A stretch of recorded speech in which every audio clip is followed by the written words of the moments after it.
Las esperanzas cortesanas, prisiones sondó el ambicioso muere, y donde el más activo nacen canas. El que no las limario las rompiere, ni en nombre de varón ha merecido, ni subir al honor que pretendiere. Que es nuestra vida, más que un breve día, do apenas sale el sol, cuando se pierden las tinieblas de la noche fría.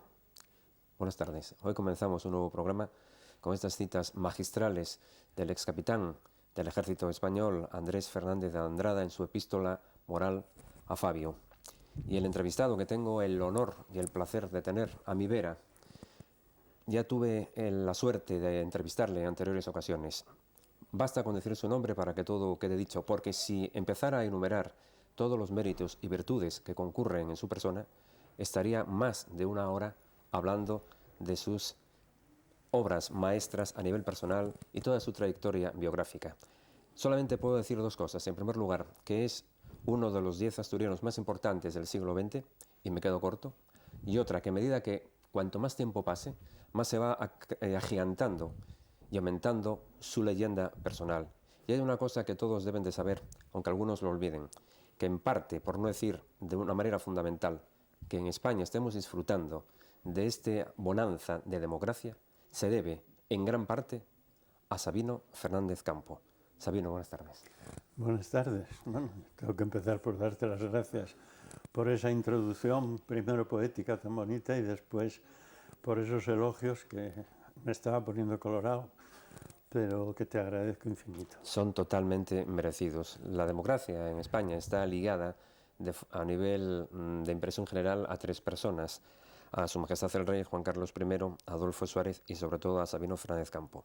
Sabino Fernández Campo ha prestado servicios inconmensurables a la monarquía, pero hay quienes piensan, como yo, que la monarquía también ha sido muy enriquecida con la lealtad y con el trabajo que desempeñó Sabino Fernández Campo.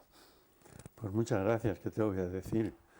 Eres tú el que me haces la entrevista, pero si no yo te diría muchísimas cosas para contestar a esas amables consideraciones y a esos juicios que verdaderamente yo tengo que considerar que están inspirados por una amistad y un afecto que hace tiempo que nos conocemos. Por supuesto, y yo te agradezco extraordinariamente que me hayas honrado con tu amistad. De hecho, el mero hecho de saber que hoy venía aquí a entrevistarte y a estar contigo, para mí fue un día feliz, ya desde por la mañana. Pues yo estoy muy satisfecho también de intentar contestar a todo lo que me... Sabino, nuestra vida, como decía Andrés Fernández de Andrada, no es más que un breve día, do apenas sale el sol cuando se pierden las tinieblas de la noche fría. Pues sí, pero a veces es muy larga, ¿eh? Yo me parece que es ya más que una noche fría la que yo llevo viviendo. Acabo de cumplir 90 años y me parece imposible. Es que encuentro ya muy pocas personas que sean de más edad que yo. Antes, por lo menos, los papas siempre eran más viejos que uno y ahora resulta que no, que yo soy mucho mayor que los últimos. Así que eso sorprende y asusta un poco porque se acercan momentos trascendentales que siempre tienen que preocupar, pero en fin, hay que afrontarlos con valor y esperanza. Dices efectivamente que ha superado la longevidad de los papas. Bueno, Benedicto XVI, lógicamente, todavía tiene 84 años, me parece, Sí. y le quedan todavía algunos, ¿no? Has cumplido los 90 años, una edad crucial, el 17 de marzo, Sí. de este año, porque has nacido el 17 de marzo del año de la gripe y del final de la Primera Guerra Mundial de 1918, Exacto. en el número 6 de la calle Marqués de Piedad de Oviedo. Sí, sí. Eres un Carballón de pro. Pues sí, y estoy muy orgulloso de serlo y de ser asturiano, y todo ello dentro de ser español, porque para mí todo es inseparable y no encuentro justificado ninguna diferencia. Se tiene que fundir todo dentro de ser español. ¿Qué recuerdos te trae Sabino en la Academia Juan Guren y la Escuela del Fontán, donde ibas a dar clases, a recibir clases particulares? Sí, la Academia Juan Guren fue el primer colegio al que fui. Yo primero, como hijo único, estaba muy, como diríamos, muy mimado, exageradamente mimado. Y mi abuelo pues pretendió que me lanzara un poco a la vida normal y que tenía que ir al colegio, que me dejara de profesores en casa que yo tenía, y efectivamente mi primer colegio fue la Academia Juan Guren. Fue difícil el primer paso. Yo era, pues no sé cómo se llamaría ahora, un niño de esa clase, pero un niño mimado que se encontró de repente con una serie de compañeros desconocidos, que luego fui conociendo, pero que me hacían alguna faena que yo recordaba en ocasiones, y ahí fue donde me inicié en salir de casa para enfrentarme con una educación externa. Ujú. Has llegado a lo más alto del escalafón militar, fuiste interventor general del ejército, ¿no? Sí, en el cuerpo mío el grado más elevado es el de general de división, pero en mi caso me hicieron teniente general honorífico cuando me retiré. Ujú. Entraste a la política en el año 75, fuiste subsecretario de la presidencia del gobierno, el año siguiente del Ministerio de Información y Turismo, hasta desembocar el año 77 a la llamada de Su Majestad el Rey, que entraste prácticamente en la zarzuela durante 25 años de forma ininterrumpida, ¿no? No, menos. Menos. Sí. Sí. Estuve, no hubo tiempo 17 tanto. años. Estuve 17 Sí. años en la zarzuela, sí. Primero de secretario general y después de jefe de la casa, pero 17 años. Sí, año 77 hasta el 92. Exacto. El Real Decreto 445/92 de 30 de abril, por el que se te nombra Conde de la Torres con título de Grandeza de España, ¿qué representó para ti? Pues muy importante, un honor muy señalado y, en fin, un agradecimiento profundo al rey de la consideración que tuvo conmigo. Tuvo que estar, le estoy muy agradecido por ese honor, que además he de confesar que en un principio renuncié a él. Yo creía que podía ser jefe de la casa sencillamente apellidándome Fernández, pero el rey pues se empeñó en que me tenía que dar un título y entonces me satisfizo el casi no aceptarlo para mí, sino en el recuerdo de mi padre, que yo soy de Oviedo, pero él era de La Torres, un pueblo muy próximo a Oviedo, y entonces en su honor, en su recuerdo y en su agradecimiento, porque fue para mí siempre un ejemplo, le dije al rey, cuando me preguntó qué nombre quería para el título, pues el de La Torres, que era el pueblo de mi padre. Uh-huh. Sí, porque llegaste a ocupar la jefatura de la Casa del Rey en el año 90, ¿no? Sí, sí, sí. Uh-huh. Y luego en el año 93, el rey, una vez que cesaste, te designó consejero privado, ¿no? Bueno, sí, en el decreto de cese decía también que en lo sucesivo sería consejero privado. Sí, pero ese título ¿se ejerce o es a nivel simbólico? Bueno, como es lógico, es más bien simbólico y yo no puedo asesorar si no se me pide asesoramiento. Sí. De manera que como no tomo la iniciativa sería en todo caso del rey. Yo tengo alguna vez pues reuniones, almorzamos juntos incluso y cambiamos impresiones, pero no es un ejercicio que dijéramos casi reglamentario de ser su asesor privado. Sí. Sabino, tu destacada intervención en el 23 de febrero del 81, el intento frustrado de golpe de Estado por parte de ciertos militares, prácticamente ¿se ha dicho ya todo o hay algo todavía por desvelar? Pues mira, yo la verdad es que creo que se ha dicho mucho hasta contradictorio, o inventado, o supuesto, imaginado, pero yo que estuve bastante próximo de todo el centro del asunto y del suceso, pues he de confesar que no tengo todas las claves, que me quedan algunas cosas que no conozco y que hay secretos que a lo mejor no averiguaré nunca. Pero eso suele pasar con las cosas importantes. Los acontecimientos o los sucesos muy trascendentes, siempre queda algo suelto, siempre queda, precisamente a lo mejor porque se habla tanto de ellos, que se inventan también cosas y otras que quedan en la más absoluta reserva. Yo la verdad es que creo que sé algo del 23 de febrero, que presencié cosas, pero tal vez ignoro muchas anteriores de las preparaciones, de las gestiones, incluso de lo que se pretendía, porque me parece tan disparatado. Ahí tuvo que haber una mezcla de acciones, porque si resulta que estaba previsto que Armada fuera el presidente de un gobierno imparcial, de un gobierno de concentración, en el que el presidente fuera una persona completamente independiente, sin estar vinculado a ningún partido, ninguna tendencia determinada, pues lo que nos explica es la intervención de Tejero, que luego cuando va a ofrecerse con un gobierno al Parlamento, Tejero no deje entrar armada o no deje que actúe y lleve a cabo lo que pretende. Luego todo es un poco extraño, ¿no? No sé a qué se debe, no sé si ahí coincidieron dos cosas independientes que luego no se entendieron, pero una cosa tan seria, una cosa tan grave y tan trascendente, lo más criticable para mí es que hasta las cosas malas hay que hacerlas bien y no se hizo nada bien. O sea que podemos decir que fue un poco de chapuza. A mí me parece que sí, que fue un poco de chapuza, porque ¿qué es lo que se pretendía? Ese gobierno que Armada tenía con personas conocidas que iban a formar parte de él y que supongo que habrían dado su conformidad para estar en esa lista. Y otra cosa es que Tejero lo que pretendiera era una especie de junta militar presidida por el general Milán del Bosch. De manera que no entiendo cómo dos acontecimientos que parecían que iban a parar al mismo sitio acabaran totalmente divergentes. Sin embargo, la actuación personal del exteniente general Jaime Milán del Bosch en Valencia, pues en el momento que Su Majestad el Rey le dio orden de retirar los tanques, inmediatamente cumplió esa orden. Cumplió esa orden. ¿Eso no choca inextricablemente o aparentemente con la idea de que fue un golpista absoluto?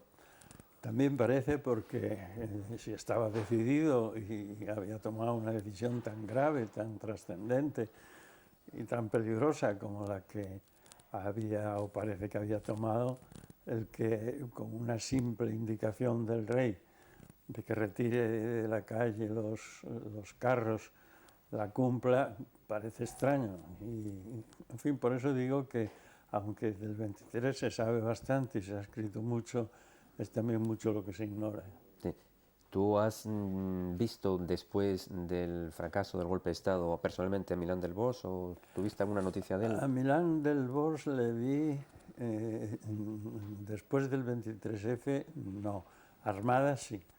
Armada le vi en Ferrol, fui a dar una conferencia en un local donde él tiene un puesto de flores, pues que se dedica a cultivar y a vender camelias. Sí, lo he visto en televisión, en un reportaje. Sí.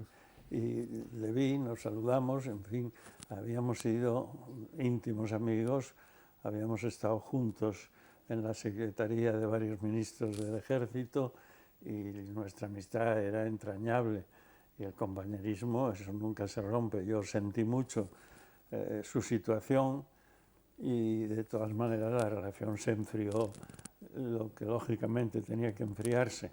Sigo viéndole en el funeral de un capellán, antiguo capellán de la Casa del Rey, pues coincidimos, estuvimos sentados juntos, pero claro, ya no es aquella relación que tuvimos mientras coincidimos en un destino y nos llevamos estupendamente. Sí. Lo que está claro, Sabino, es que como consecuencia del 23 de febrero salió muy fortalecida la monarquía en España, o al menos el juancarlismo. Pues sí, yo creo que sí, que fue un momento fundamental porque las cosas que nunca son perfectamente sólidas y consolidadas, pues en este caso contribuyó a reforzarse con esa actuación del rey que puso fin a esa especie de locura o por lo menos de improvisación extraña.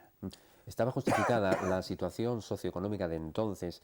Yo recuerdo que, te lo comenté a nivel personal, que en el año 80, el 28 de mayo, cayera un Hércules del Ejército del Aire. Bueno, se dijo que fue un accidente, y en él iba mi tío, fallecieron él y todos los militares que ocupaban el Hércules. Es decir, que había un clima ya de prebélico, de tensión dentro del país. ¿Pero eso justificaba de alguna manera el golpe de Estado o sirvió para justificar alguna actuación superior para calmar los ánimos? Pues no lo sé, la situación no estaba normalizada. Indudablemente las Fuerzas Armadas se creían vencedoras de una guerra muy cruenta, una guerra civil que es la peor de las guerras que puede haber, pues les llamaba la atención o les sorprendía o les molestaba pues un cambio a la democracia tan rápido, tan radical. Hubo una reunión fundamental de Suárez con las altas jerarquías militares, los ministros de los tres ejércitos, y los capitanes generales y jefes de departamento marítimo, que salió muy bien, es decir, que Suárez, que tenía una gran habilidad en ese sentido, les convenció de que no podía haber franquismo sin Franco, que Franco se había muerto, que no había más remedio que evolucionar, que ir implantando una democracia y que se reconocerían los partidos políticos. Les hizo una afirmación que para mí, modo de pensar, tuvo graves consecuencias, por lo menos importantes consecuencias, incluso a lo mejor el 23F en parte, que fue que la promesa de que no se reconocería el Partido Comunista, rotundamente. Como las Fuerzas Armadas en la guerra pues habían estado movidas por aquella lucha contra la masonería y el comunismo, que de repente se fuera a reconocer el Partido Comunista les extrañó, les molestó, pero indudablemente Adolfo Suárez llevó la cosa tan bien, estuvo tan convincente, les explicó con tanta sencillez y con tanta naturalidad los planes que tenía, que indudablemente salieron encantados. Así como esos militares habían entrado a la reunión muy reticentes, muy desconfiados de lo que pudiera decirles un muchacho, decían ellos, que viene del movimiento y que ahora va a dedicarse a destruirlo, pues se modificó completamente ese criterio y salieron encantados y diciendo hay que apoyarle, hay que ayudarle en todo lo posible y sus propósitos son muy buenos. Pero les había pesado mucho ese argumento del no reconocimiento del Partido Comunista.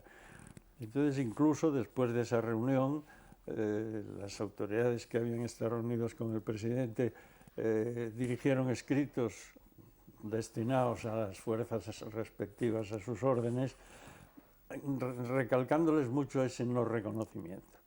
Entonces, el hecho de que luego se reconociera sin decirles nada, porque yo esto lo he dicho muchas veces, pero conociendo a Adolfo y admirándole, pues había su facultad extraordinaria de convencimiento, y entonces yo estoy seguro de que se hubiera reunido de nuevo a los militares y se hubiera dicho que había que modificar aquella afirmación rotunda del no reconocimiento, les hubiera dicho las razones. Era necesario saber, primero, que una democracia completa tenía que ser reconocida de todos los partidos que estuvieran dentro de una legalidad y con unos estatutos admitidos oficialmente, pero les hubiera convencido saber cuántos eran, dónde estaban, la fuerza que tenían para unas elecciones o lo que fuera. Pero el hecho de que se hiciera, no sé si por consejo de alguien, de una manera tan rotundamente inesperada, sí, que las Fuerzas Armadas y los que habían estado reunidos con el presidente hacía poco tenían el convencimiento de lo contrario, fue muy delicado, muy peligroso, produjo un efecto más que el hecho del reconocimiento en sí, que yo creo que se les hubiera convencido de que había que hacerlo, del hecho como se hizo. Es decir, fue como un engaño, lo consideraron como un desprecio, como una tomadura de pelo. Es decir, si se les promete tan seriamente en las alturas una cosa y luego se hace la contraria sin decirlo, sin modificarlo, sin explicarlo, la verdad es que se sentó muy mal. Las formas son muy importantes. Soy testigo de ello, y más que testigo, casi también protagonista, porque también me sentó muy mal. Sí. Yo estaba entonces en Información y Turismo, de su secretario, el ministro Andrés Reguera estaba fuera, porque era en Semana Santa y él estaba con unas vacaciones. Entonces me citaron a mí al Ministerio del Interior, Rodolfo Martín Villa, y cuando me dijo, no, tenéis que preparar en el Ministerio y tal, e informar a la prensa convenientemente de que va a publicarse el hecho del reconocimiento del Partido Comunista. Yo me alarmé sinceramente, le dije, pero eso no es posible. ¿Qué se les ha dicho a los militares? Él se quedó un poco sorprendido y me dijo, ¿quieres esperar un momento? Y fue a hablar con alguien, que no sé quién sería, pero volvió y dijo, ese tema, esa parte está totalmente arreglada. Yo creo que no lo estaba, porque lo que se demostró es que sentó muy mal en las Fuerzas Armadas. Sí. Las formas son importantes en política, como la vida misma. Son las formas, yo creo que además todo se puede explicar. Y ya digo, en este caso se hubiera admitido perfectamente diciéndolo el reconocimiento del Partido Comunista. que había que hacerlo. Eso es evidente. Quizás Adolfo Suárez tendría un poco de recelo, de temor, si abiertamente hubiera mostrado su auténtica intención. Entonces No, optó por... pero pudo por lo menos no ir a la sorpresa y al engaño, sino o no haber hecho la promesa o haberla hecho condicionada, Sí. como diríamos, decir, no, pues habrá que pensar también en reconocerlo, pero decir rotundamente que no, dar lugar a que se dijera que no a todos los subordinados de los que estaban representados en esa reunión y después hacer lo contrario, enterándose por los periódicos, me parece que fue grave. Yo eso lo considero siempre como un gran error, que fue una pena que se cometiera. Sabino, ¿tú crees que yo vi realmente cuando Adolfo Suárez salió ante las cámaras de televisión anunciando su decisión de dimitir como presidente del gobierno? Poco después fue cuando se produjeron los acontecimientos del 23 de febrero. ¿Esto quiere decir de que él dimitió a sabiendas de que iba a ocurrir lo que ocurrió y al no poder evitarlo dijo no quiero saber nada? ¿O crees que hubo alguien que lo obligó a dimitir?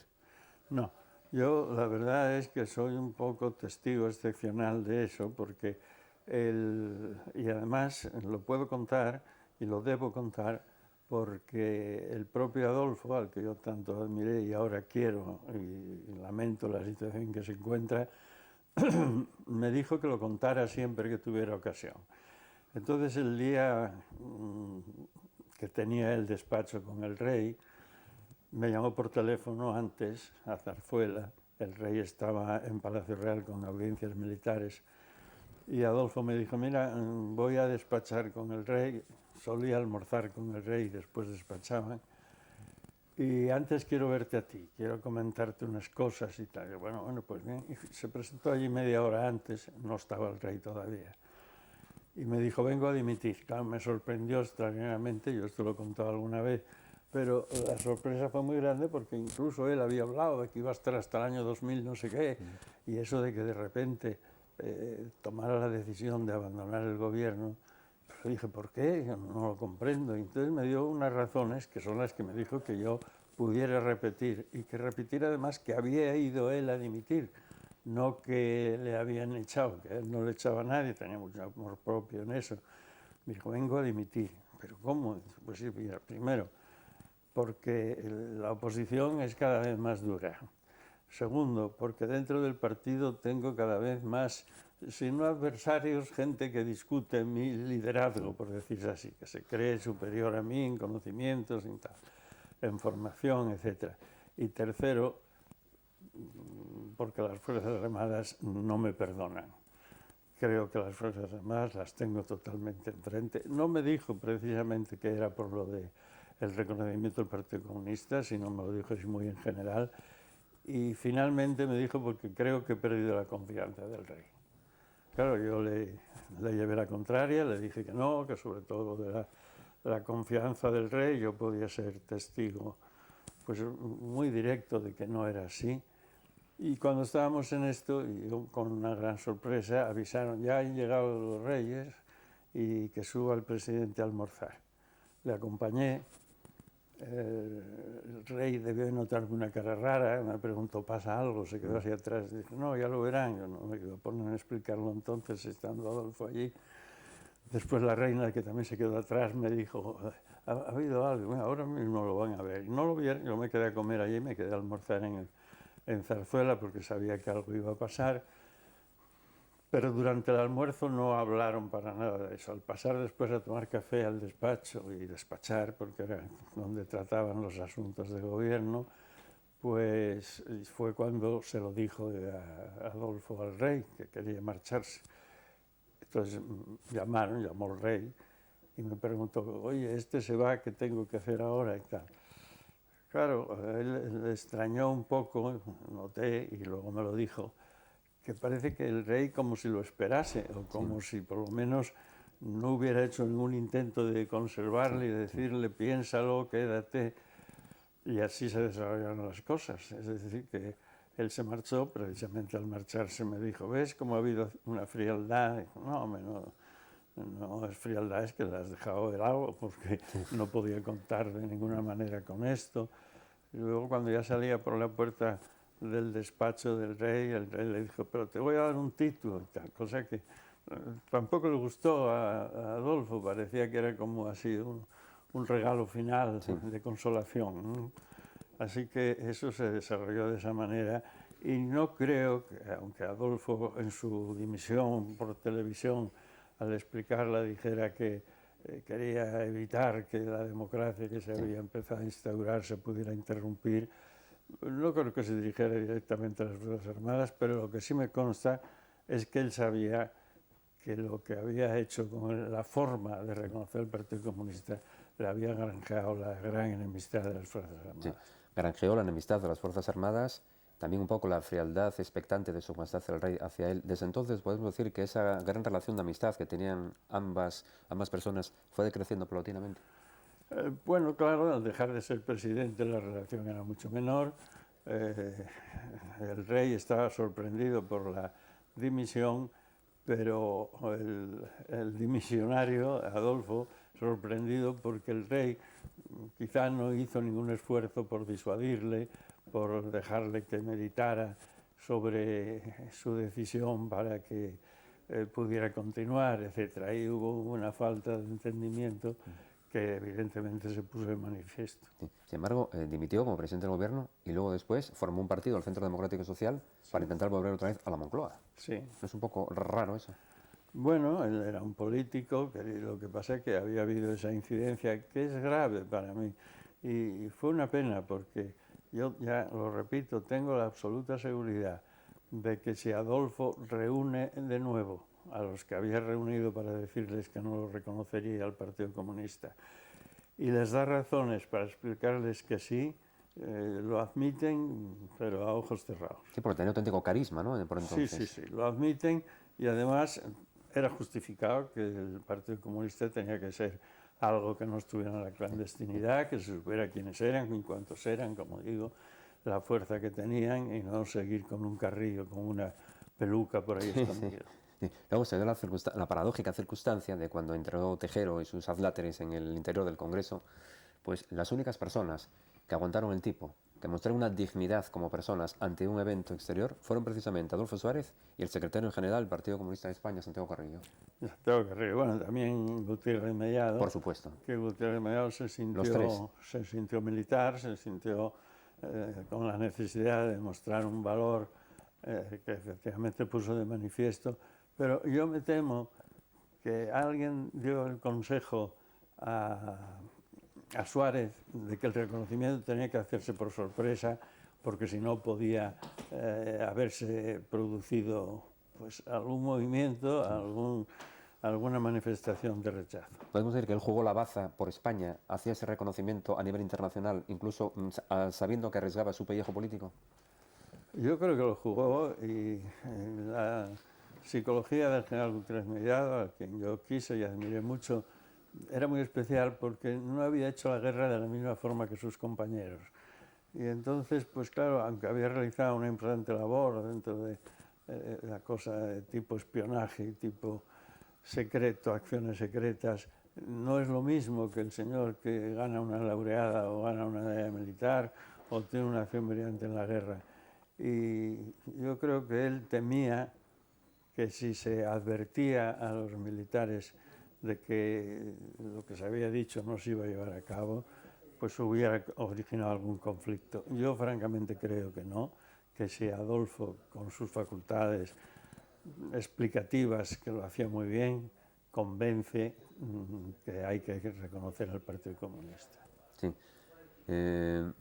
La situación actual de España, año 2008, es completamente distinta a la de por entonces. ¿Guarda algún tipo de similitud? ¿Hay algún problema a nivel interior en nuestro país por el cual debamos sentirnos verdaderamente preocupados, aparte del nacionalismo y del terrorismo?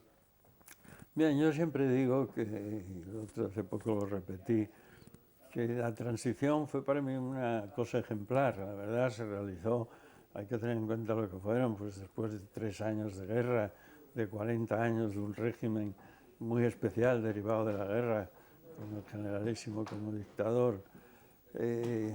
Toda esa situación pues era muy difícil de cambiar de un momento para otro, pero había que cambiarla porque las circunstancias eran completamente distintas. Pero lo que no se puede hacer es por sorpresa, hay que hacerlo por convencimiento, porque una de las cosas que yo me imagino que nos gustó y a las Fuerzas Armadas, y me considero dentro de ellas, fue esta especie de engaño, esta especie de tomadura de pelo. Yo os hago una promesa y luego no la cumplo, pero no os doy la menor explicación.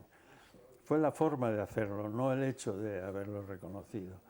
Y entonces, claro, las cosas cambiaron. Yo estoy seguro que Adolfo no es que supiera que se iba a producir un golpe como el que luego se produjo, pero sí estaba consciente de la animadversión que hacia él sentían las Fuerzas Armadas después de ese episodio. Después de ese episodio. Bien. Es cierto, Sabino, que el príncipe Felipe entró en el despacho de su padre a requerimiento de este para hacerle ver lo difícil que es lidiar la monarquía en momentos graves. Sí, sí, es cierto. Fue una tarde y una noche muy agitada, toda la noche en vela, como es lógico, y toda la familia concentrada, la familia real, en un despacho próximo al del rey. El rey se pasó toda la noche en su despacho, yo con él, y sí, la familia estaba allí. Entonces el príncipe, que era muy joven, pues porque de vez en cuando la familia iba al despacho del rey, preguntaba, se querían enterar, incluso sugerían cosas. Me acuerdo que la reina me dijo una vez a mí, dile al rey que dé orden a Tejero de que se vaya del Congreso, que yo le conté, señora, me parece que no es partidario, y aunque se le diga, no lo va a hacer, habrá que buscar otros procedimientos y tal. Y el príncipe sí le dijo, el rey, quédate aquí, vas a ver, para que te sirva de ejemplo y de experiencia, y sobre todo de lección para lo que pueda ocurrir cuando toque lidiar cosas de este tipo, pues lo que es un suceso de esta clase, ¿no? Sí. Y estuvo allí el hombre durmiéndose casi, pero presenciando lo que ocurría, las conversaciones que se mantuvieron por teléfono, que eran continuas, y todo lo que sucedió aquella noche. ¿En algún momento llegó el rey a temer sobre la prosperidad del alzamiento? No, yo creo que no, porque le hicieron caso. Lo que pasa es que había ahí cierta confusión, por eso digo que hay cosas que yo todavía no comprendo, pero lo que sí había era un plan o ¿cómo diríamos?, una información extendida previamente de que el día en que eso se iba a producir estaría desde las 6 de la tarde el general Armada al lado del rey. Hay que tener en cuenta que el rey tenía una confianza extraordinaria en la Armada, que Armada era un servidor del rey desde el primer momento, y que la presencia de Armada en el despacho de Zarzuela con el rey hubiera dado la sensación de que el rey estaba de acuerdo con él.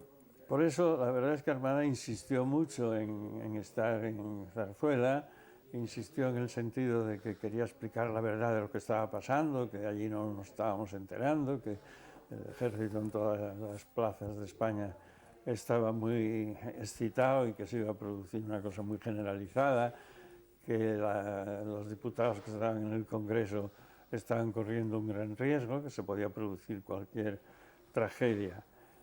Pero ya cuando una de las veces me llamó el jefe de la división acorazada, el general Juste, que precisamente tanto Juste, Armada y yo habíamos estado los tres en la secretaría de varios ministros del ejército durante tiempo, durante años, teníamos una gran confianza, pero hablando de lo que estaba sucediendo con el jefe de la división acorazada, que estaba también en una situación rara porque se había incorporado el antiguo jefe, que estaba destinado en La Coruña, pero realmente no se sabía quién era el que estaba mandando en la división acorazada. Torres Rojas, ¿no? Sí, el general Torres Rojas o el general Juste. Hablando con Juste en esos momentos de confusión, me dije, bueno, pero oye, en definitiva, déjate ya está ahí Alfonso. Pues no está así, pero lo estáis esperando.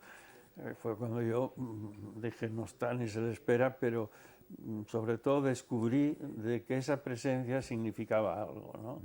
Y ya fue cuando ya el rey dijo decididamente que no subiera a la Armada, que por otro lado era el segundo jefe de Estado Mayor y donde tenía que estar era en el despacho al lado del general Gabeiras, que era el primer jefe. Dijo Goethe, el autor del Fausto, que los acontecimientos venideros proyectan su sombra por anticipado. El hecho de mandar al general Torres Rojas antes del 23F a La Coruña y a Milán del Bosch a Valencia, ¿no era como una especie de presunción de que había algún movimiento extraño en el seno del ejército?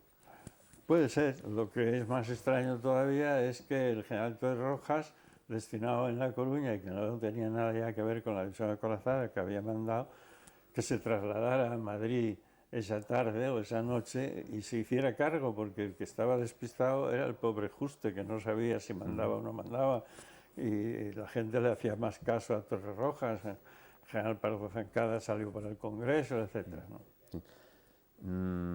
España, Sabino, algún día llegará, queramos o no, a un referéndum, a un plebiscito sobre la conveniencia de la monarquía y la república. ¿España es un país monárquico o es un país juancarlista? Bueno, es muy peligroso que sea un país juancarlista, pero siendo juancarlista se robustece la monarquía. Es difícil separar la persona del rey de la institución y creo que en este caso el rey la representa perfectamente. Pero por eso el ser juancarlista es una cosa un poco limitada. La monarquía es más extensa, más prolongada, más, no digo eterna, pero de una prolongación mayor. Y entonces, aunque depende mucho de la persona, es una institución en sí misma, ¿no? Y por eso el ser juancarlista me parece que es una monarquía limitada, que es preferible ser monárquico y estar muy satisfecho con Juan Carlos. Sí, pero los partidarios de la República que afilarán sus guadañas no estarán esperando que acontezca el evento de la sucesión de Juan Carlos en favor de su hijo precisamente para, utilizando este juancarlismo en contra de la monarquía, reivindicar sus afanes republicanos. No lo sé, no sé lo que podrá pasar, pero indudablemente la Constitución incluyó la monarquía. Es decir, que cuando se votó favorablemente y se aprobó la Constitución del 78, la monarquía iba incluida ahí. Por eso hay quien dice, los republicanos sobre todo, hablan de la conveniencia de que se hubiera hecho distinto, primero la Constitución o en un momento la Constitución y en otro la monarquía. Por eso cualquier modificación que se pretenda de la Constitución, que siempre hay que tocarla con manos muy delicadas, conviene meditarla mucho. No se puede abrir el camino a través de una reforma de la Constitución para llegar a un referéndum sobre la monarquía, me parece a mí. La tenemos en la Constitución, la Constitución está aprobada y por ahora no hay por qué hacer ninguna otra cosa. Se habla mucho, y puede que sea justo, que se modificara la Constitución en lo que se refiere a la sucesión masculina o femenina. Es evidente que, por seguir una tradición, pero no una tradición absoluta, porque ha habido reinas, la Constitución haya dado preferencia al varón. Pero estamos viviendo épocas en que la mujer pues, se aproxima cada vez más o incluso hasta los puede superar los derechos del hombre y por lo tanto tiene que haber una igualdad. Igualdad que establece la propia Constitución al decir que no habrá diferencias ni prerrogativas especiales por razón de sexo, de edad, tal, pero sobre todo de sexo, pues quizá hay muchos partidarios de que se modificara la Constitución en ese sentido, de no dar preferencia al varón, sino al mayor de los hijos del rey.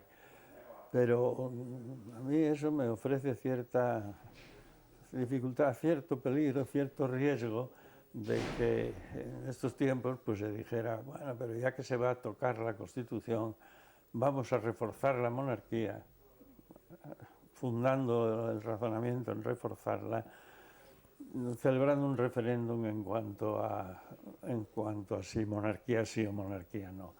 Por eso, no sé, yo creo que es mejor dejar las cosas como están.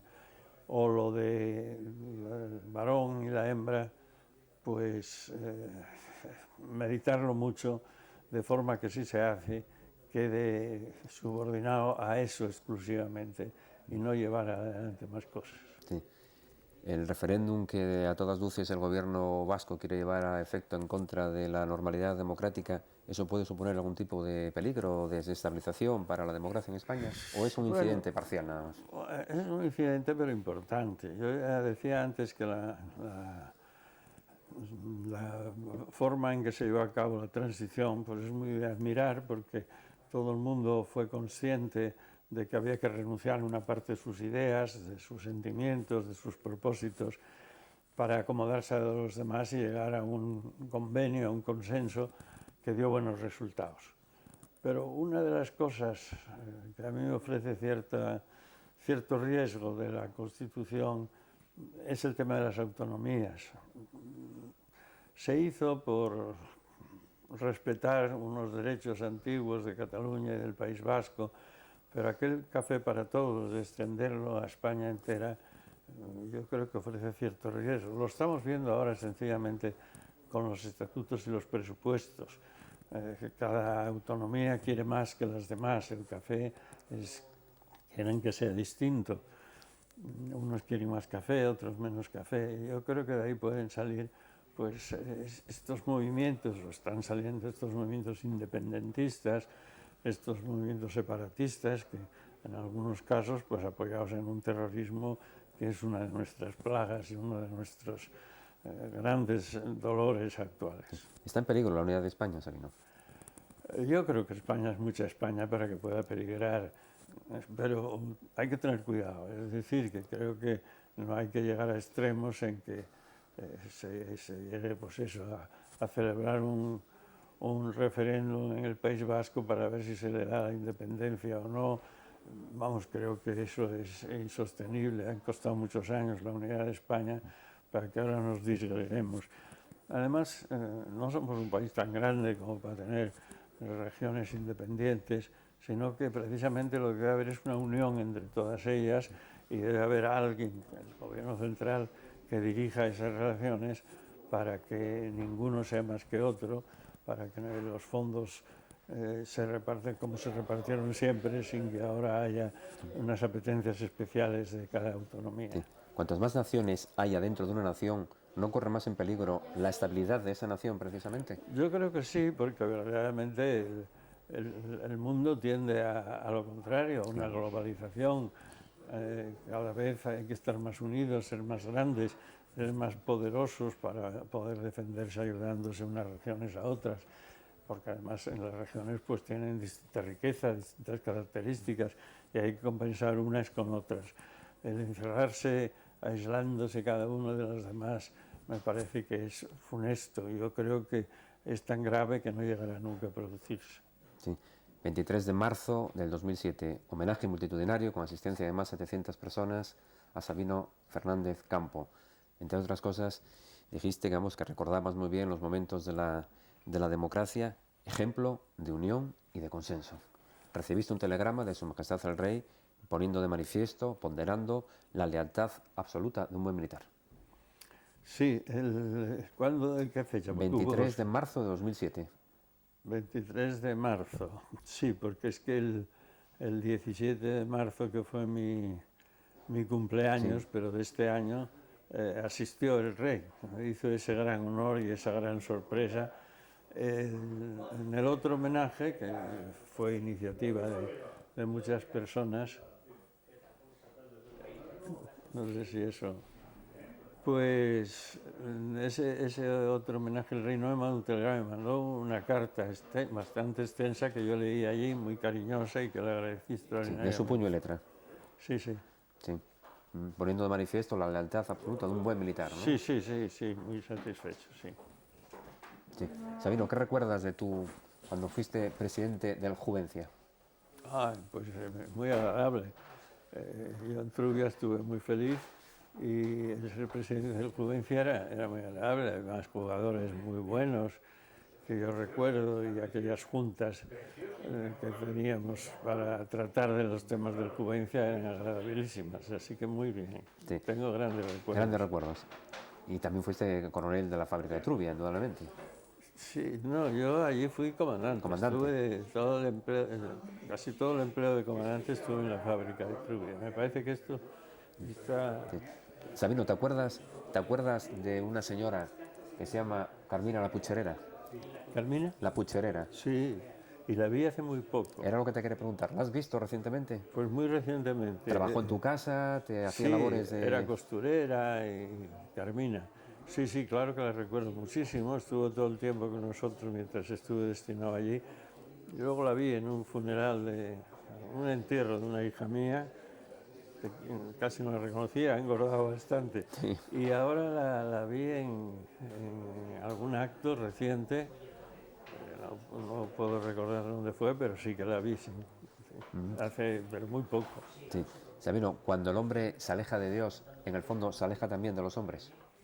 Hombre, se aleja de todo lo que tiene que no alejarse, ¿no? Y eso es muy triste. Eh, Cuando uno va teniendo cada vez más años y por lo tanto se ve que se acerca a un momento decisivo, siempre misterioso, porque la verdad es que no podemos tener idea exacta de si es superior la clemencia de Dios o la justicia en el castigo. Hay que acercarse mucho, hay que tener mucha esperanza.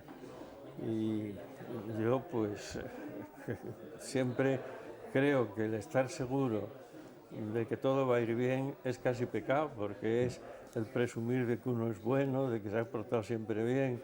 Y yo creo que es preferible tener la duda de lo que nos pueda pasar. Y eso da mucho miedo, lo confieso. Sí. A la muerte nunca se llega bien preparado. Claro, no lo sabemos. No sabemos cuál es la preparación más conveniente. Ahora, yo creo que teniendo la conciencia lo más tranquila posible, no plenamente tranquila porque nadie es perfecto y tampoco, como digo, sabemos cuál es el rigor con que se nos va a tratar, pero hay que tener mucha confianza, hay que tener mucha fe y yo procuro tenerla y eso es lo que me consuela. Sí. Para recibir de forma adecuada y experimentar el tránsito hacia la vida eterna, debemos estar interiormente preparados. Sí, claro, claro, es todo interior lo que nos espera, lo que va a quedar de nosotros, pues es esa parte espiritual que llevamos dentro y que es de esperar que trascienda y que nos sobreviva a este cuerpo material. Sí.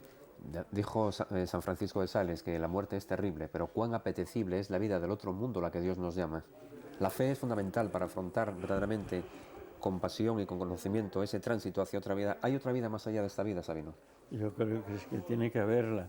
Es que si uno se pone a pensar de dónde salió todo esto, cómo salió, los detalles de la persona humana, yo a veces noto y me preocupa, pero creo que lo descubro con claridad y con fuerza, que tenemos una parte de Dios dentro de nosotros, de Dios, que Dios no es algo ajeno, sino que está en nosotros, pero también hay un espíritu maligno, que a veces además es hasta gracioso. Yo me acuerdo de recordar veces en que piensa uno una cosa y de repente sale un pensamiento propio, pero que se ve que viene influido por alguien y puede que sea el demonio. Sí. Como decía Goethe en el Fausto, ¿no? La persona quiere hacer el bien, pero obra impulsada hacia el mal, como si una persona distinta a uno mismo estuviera por eso digo, impulsándole. hay una fuerza contradictoria, contraria, que lucha y se nota esa lucha. Yo creo que a poco que se detenga uno a pensar, lo percibe. Yo estoy seguro de que todos tenemos una parte de Dios en nosotros. Por supuesto, esa atracción hacia el mal, hacia la caída en el fondo, no es la consecuencia del pecado original. Es decir, que toda la historia de la Biblia, de las leyendas, en el fondo no son leyendas, sino que son símbolos para explicar verdades inefables del alma. Sí, lo que pasa es que hace falta no darles un sentido exacto. Es decir, lo que acabas de decir, que sean símbolos, cosas simbólicas, indicaciones, porque si no, pues, ¿cuál fue el pecado de Adán? El famoso fruto prohibido. Hay un libro de Lanza del Basto que está bien, es muy interesante, y habla de que el fruto prohibido es un símbolo, sencillamente de una desobediencia, pero sobre todo de aprender, de descubrir la diferencia entre el bien y el mal. Es decir, quizá hasta ese momento del pecado de Adán, pues Adán era pues un elemento con poca posibilidad de pensar, de meditar, de tener una conciencia, y de repente con la evolución Adán, y Adán yo más bien que una persona creo que es un género, pues es decir, el hombre aprende que hay cosas que están bien y que hay cosas que están mal. A diferenciarse de los animales pues el bien es lo que quieren y para eso pues si necesitan comer matan, si necesitan luchar, lo que sea. En cambio el hombre aprendió en un momento de la evolución, entiendo yo, es una tontería seguramente, a separar el bien del mal. Por eso se habla del árbol de la ciencia del bien y del mal. Y es cuando ya el hombre, claro, empieza a poder pecar. Hasta entonces no pecaba porque no sabía lo que era pecar y lo que era malo. Después, desde ahí arranca, y ahora parece que lo podemos saber, pero no siempre lo practicamos el bien, ni nos olvidamos del mal. El primer pecado del hombre, el pecado original, fue fruto de la soberbia, vino del orgullo. Cuando fue tentado el primer hombre, la primera raza humana, porque se le insinuó por parte de esa fuerza del mal, que siempre está ahí como compensación a la fuerza del bien. No hay luz sin sombra, ni sombra sin luz. A decir, bueno, si comes de este árbol vas a ser tanto como Dios. Es decir, que el orgullo y la soberbia es lo que nos hace tambalear, y a raíz de ahí fue cuando se cometió el pecado original. Sí, estoy convencido de que esa es una parte del pecado original, pero la otra es la que digo, del bien y del mal. Hasta entonces, pues hay que pensar en un animal actual, en un mono, en un simio, pues no tiene ese conocimiento, es su bien y su mal. Si le duele una cosa, si le ataca a alguien, defenderse. El hombre, pues llega un momento en que la civilización le hace comprender ya bien lo que es una cosa y lo que es otra, ¿no? Y además el orgullo y la desobediencia. El orgullo de si le dicen, es que vas a ser como Dios, pues claro, es un pecado de orgullo. Y la desobediencia porque se le dice, no tome de todos los árboles, come de todos, menos de este, que es la fruta prohibida. Los que tenemos fe, Sabino, no tenemos ninguna duda sobre la certeza de la existencia del diablo, del mal. Los que no tienen fe dicen que el diablo que no existe. Realmente, viendo el panorama mundial, ¿no es la más firme constatación de la existencia del mal en el mundo? Yo creo que sí, que existe. Además, si no, no tendría mérito el bien tampoco. Es decir, que hay que vencer ese mal, pero conociendo y sabiendo que existe. Lo que sí tenemos es capacidad para distinguirlo en general. Habrá mucha gente que, por su egoísmo, pues crea que todo es bueno lo que es bueno para él, pero no es así. Yo creo que cualquier persona tiene que saber que existe un mal y que existe un bien, y que eso viene desde el momento aquel, quizá como castigo a la desobediencia.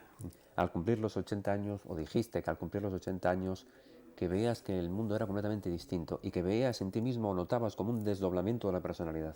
¿Sigues creyendo eso? Pues ahora que son 90... Era lo que te iba a preguntar, ¿qué sientes a los 90 años? Pues más desdoblamiento todavía. Más desdoblamiento, una preocupación indudable. Las cosas se aproximan, se ve que por mucho que Dios nos conserve la vida, esta se tiene que acabar, y indudablemente hay que meditar sobre eso. Yo me acuerdo que en una conferencia que di donde hablaba de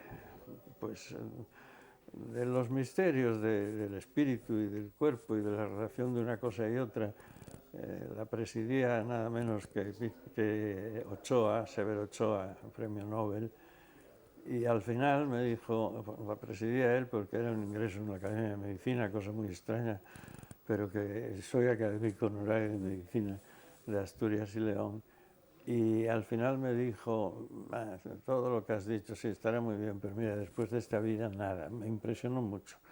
Me impresionó mucho porque no puede ser. Y yo le dije, pues oye, lo siento por ti, porque si aciertas no vas a tener posibilidad de presumir de haber acertado, porque no te vas a enterar de nada.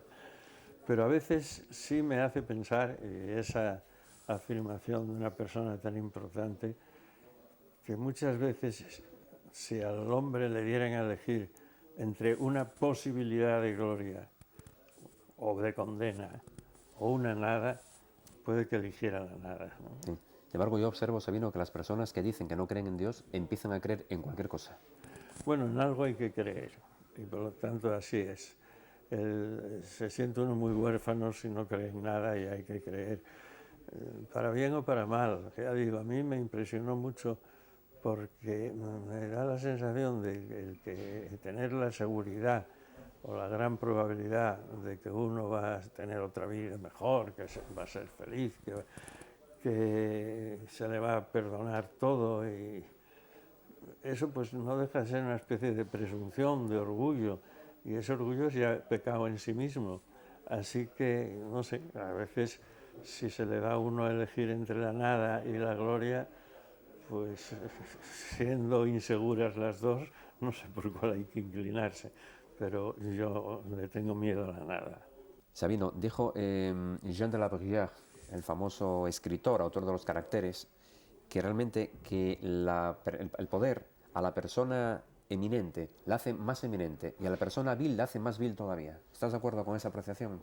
Bueno, es posible, dependerá un poco de la persona. Ahora, si ya se la caracteriza de vil, lo que pasa es que el vil también se puede regenerar. Y hay muchas veces que precisamente por adquirir un puesto importante o una posición relevante, pues el agradecimiento hace que se sienta uno menos vil, ¿no? Sí. Y Abraham Lincoln, presidente de Estados Unidos en 1860, asesinado en 1865, dijo, entre otras cosas, que superar la adversidad todo el mundo puede hacerlo, pero que si quieres conocer el carácter de una persona, dale poder. Bueno, sí, claro, porque el que no tiene poder no puede ejercitar sus actividades buenas y malas. Y el que lo tiene, pues puede inclinarse hacia el mal si es eso lo que le inspira, ¿no? Esas frases son siempre acertadas, sí. El poder es el afrodisíaco más fuerte, Sabino. Para algunos lo será, para otros no, en Sí. absoluto. Ese aferramiento que hoy día la inmensa mayoría de los políticos tienen y ostentan de forma pública y notoria, que no quieren apearse bajo ningún concepto del poder, eso no es muy peligroso para la marcha de la democracia y de la estabilidad de uno Sí, mismo, a mí sobre me todo de uno mismo. parece, bueno, hay muchas definiciones, no digamos ya la de Churchill sobre la democracia, que es el peor de los sistemas, excepto todos los demás, pero para mí la democracia tiene un defecto fundamental, pero imprescindible, que es que para llegar a la designación de los representantes que han de gobernar a un pueblo, a un país, tiene que haber unas elecciones, es decir, tiene que haber una manifestación de que yo quiero que este sea el que me dirija. Entonces eso, por los que aspiran a dirigir, les lleva a que lo único que les importa es ganar esas elecciones. Y entonces para ganar esas elecciones se hacen promesas, se vuelve uno atrás de cosas que se sabe que no gustan, hace una serie de cálculos de cómo va a proceder, pero solo para la cosa intermedia, aunque tenga muy buena intención quizá muchas personas, de llegar al poder. Después resulta que si surgen inconvenientes, las promesas no se pueden cumplir. Si hay algún peligro para que se pueda cesar, hay que vencerlo como sea. Si dando el voto a personas que no lo tenían, el agradecimiento va a hacer que lo consigan el que se lo ha concedido, pues eso es muy peligroso. Yo no sé, yo diría desde mi punto de vista que al fin y al cabo he sido militar y lo sigo siendo en la reserva, pero pensando siempre en el ejército y las Fuerzas Armadas. A mí me parece que, por ejemplo, el decir no hay servicio militar, si es porque tiene que ser, porque los políticos han juzgado que eso es lo que procede y que hay este sistema de voluntariado, es más conveniente, bien. Pero si se hace por conseguir esos votos de los chicos que al no hacer el servicio como agradecimiento van a votar a quien les quitó esa obligación, me parece peligrosísimo. Y quien habla del servicio militar, que cito ahora, pues cito muchos otros colectivos y muchas otras situaciones de personas a las que se les conceden a lo mejor beneficios sencillamente porque se espera su voto. Y eso es muy peligroso. Sí. En 1860, Lincoln es presidente de los Estados Unidos. 100 Sí. años después, John Fitzgerald Kennedy es nombrado presidente. Lincoln es asesinado en el Teatro Ford. Sí. Kennedy es asesinado en un Ford que pertenecía en un Lincoln, perdón, que pertenecía a la casa Ford. ¿Cómo es posible que se produzcan esas similitudes o coincidencias en la historia? Bueno, pues eso, porque hay muchísimas coincidencias en la historia, la vida es así, y no sé, como todo flota, pues llega momentos en que hay un contacto entre una cosa y otra y parece que es un milagro, pero en fin, hay coincidencias. Sabino, el 8 de noviembre del 42, Eugenio Pacelli, el Papa Pío XII, hizo una consagración al mundo de la Inmaculada Concepción de María. Ese mismo año, Estados Unidos entró en la guerra, cambiando por completo el signo favorable de la Segunda Guerra Mundial. Podemos decir que a veces hay fuerzas espirituales, fuerzas superiores, que dirigen en la sombra las decisiones mundiales. Yo creo que sí. Yo creo que sí. Yo creo que sabemos muy poco. Creo que nuestro gran inconveniente es creer que nuestra mente, que nuestra inteligencia, pues alcanza a explicarlo todo. Prueba de que la inteligencia no lo resuelve todo es que hay unos más inteligentes que otros. Es decir, que dos personas nacidas el mismo día, de la misma edad, pues para uno hay misterios insondables y para otro pues tiene unos conocimientos enormes.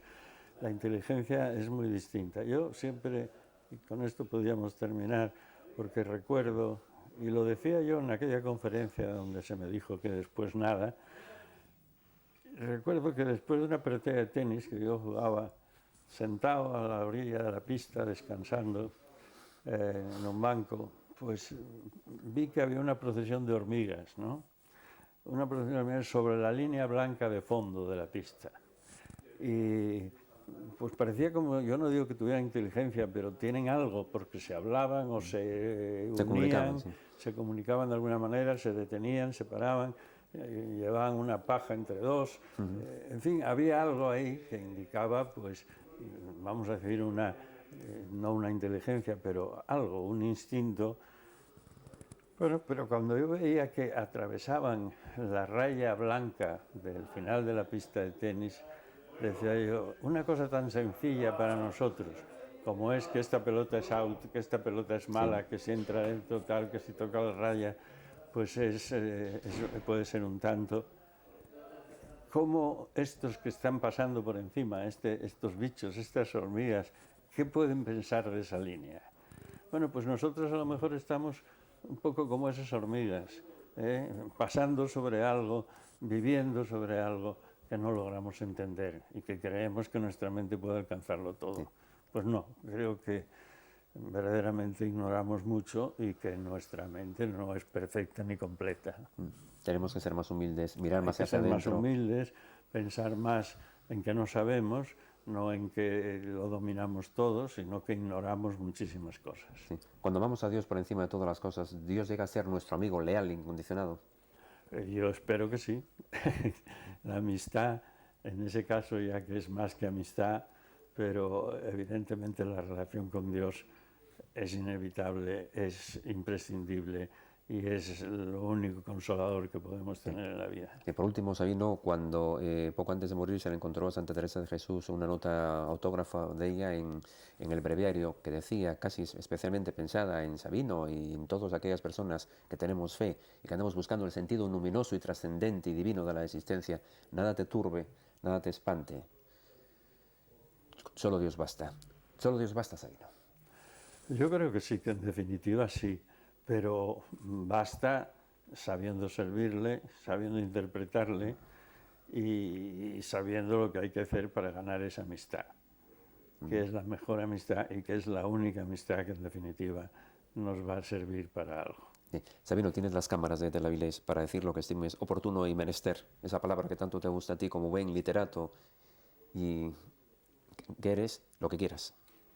Que diga lo que quiera, pues eso, ya que estamos hablando de una cosa tan importante como Dios, yo pido a estas alturas de la vida, pues que Dios me proteja y que Dios me perdone todo lo malo que haya podido hacer y sobre todo que llegue a conocerle y que Él me juzgue con una benevolencia que yo le pido con toda el alma. Sabino, el 2 de octubre, fecha de cumpleaños de mi hermano, de 1808, se celebró el Congreso de Erfurt, donde Goethe tuvo la ocasión de encontrarse con Napoleón Bonaparte. Napoleón Bonaparte, cuando vio a Goethe, le dijo, «Vous êtes un homme», es usted un hombre. Yo bien puedo decir, después de haberte conocido durante todos estos últimos años y después de haber experimentado infinidad de situaciones personales, que eres una auténtica persona, que para mí es lo más noble y lo más alto a que un ser humano nacido en esta tierra puede llegar a alcanzar, ser en el fondo de uno mismo una auténtica persona, persona, físicamente, mental, moral y espiritualmente. De verdad que haberte conocido personalmente estos últimos años y haber llegado a la conclusión que eres una persona, pues para mí ha sido una de las cosas más importantes de mi vida. Y te agradezco muchísimo la amistad que me has dado, que me honra sobremanera, y decirte que contigo estoy como en el paraíso terrenal y que siempre que tengo ocasión de verte, para mí es como un lavado venido del cielo para encontrarme muchísimo mejor. Pues te agradezco muchísimo todo eso tan bonito que me dices y no sé si me estás estropeando porque a lo mejor lo creo y me hago orgulloso, pero no. Te lo agradezco como amigo, con el afecto que me demuestras y al que correspondo de verdad. Y lo que tenemos que pedir es que nos veamos donde tenemos que vernos y que seamos felices. Bien, concluimos con las palabras finales del Apocalipsis de San Juan, capítulo 22, cuando dice: ven, Señor Jesús. La gracia del Señor Jesús sea con nosotros. Amén. Sabino, muchísimas gracias. Pues y amén. Que Dios te conserve muchos años. Muchísimas gracias a ti. Y con esto está todo dicho. Sabino Fernández Campo, un ejemplo a seguir. Muchas gracias.